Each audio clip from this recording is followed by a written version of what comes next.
Salut, j'espère que tu vas bien. Si c'est pour la première fois que tu cliques sur cette vidéo, cela signifie que tu es soit enceinte, soit allaitante ou alors à la recherche d'un enfant ou tu ne veux pas concevoir. Sinon, tu es au bon endroit. Du coup, je t'invite à liker la vidéo et à la partager si elle te parle et n'oublie surtout pas de cliquer sur la cloche de notification car je sais que tu vas t'abonner.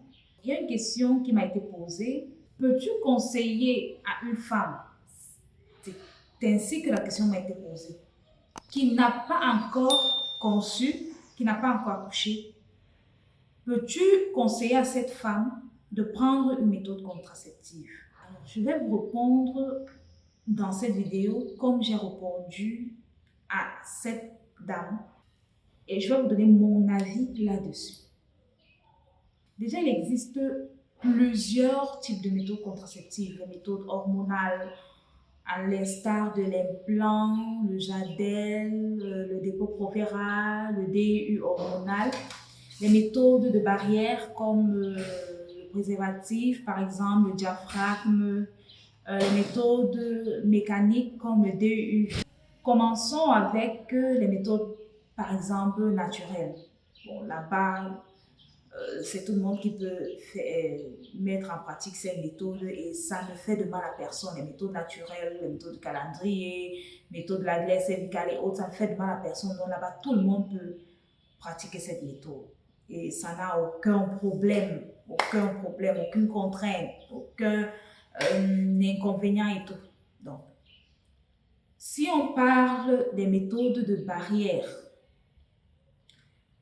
là, oui, la femme qui n'a pas encore accouché peut utiliser une méthode de barrière.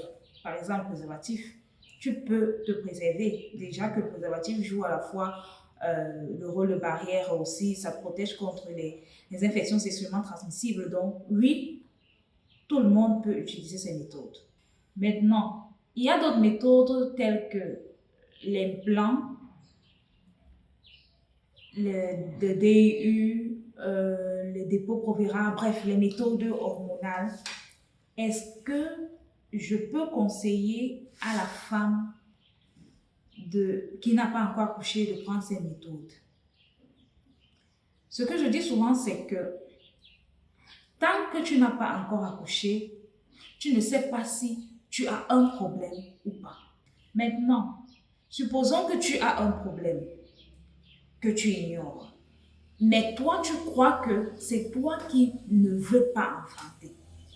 Tu prends une méthode contraceptive. Maintenant, le moment où tu veux enfanter arrive. Tu enlèves la méthode contraceptive. Tu cherches à enfanter, rien. Tu vas plutôt accuser la méthode contraceptive. Toi, ne sachant pas qu'avant cette méthode, tu avais déjà un problème. C'est sur ce cas que je me base le plus souvent pour dire que les femmes qui n'ont pas encore accouché, vraiment, je ne leur conseille pas les méthodes de contraception hormonale et autres. Justement parce qu'elles vont passer à côté du diagnostic. Elles vont passer le temps à accuser la méthode hormonale alors que peut-être elles ont un autre problème et du coup, qui ne vont pas trouver la solution vu qu'elles ne sont pas en train de soigner le problème. C'est pour cette raison que je conseille toujours d'avoir au moins déjà accouché. Là, tu sais que oui, je peux enfanter et maintenant, je peux donc prendre une méthode contraceptive. Ceci dit, après le retrait,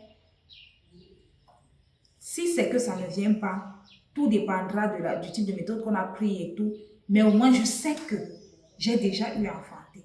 Je sais que je peux enfanter sans difficulté. Du coup, ce ne sera pas la méthode contraceptive le problème. Là, tu pourras savoir quel est le problème, qu'est-ce qui m'empêche de concevoir.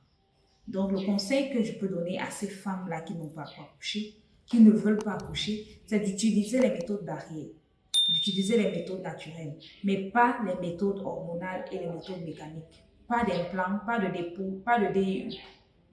Une fois, je vous dis merci pour cette écoute attentive et on se dit à la prochaine vidéo.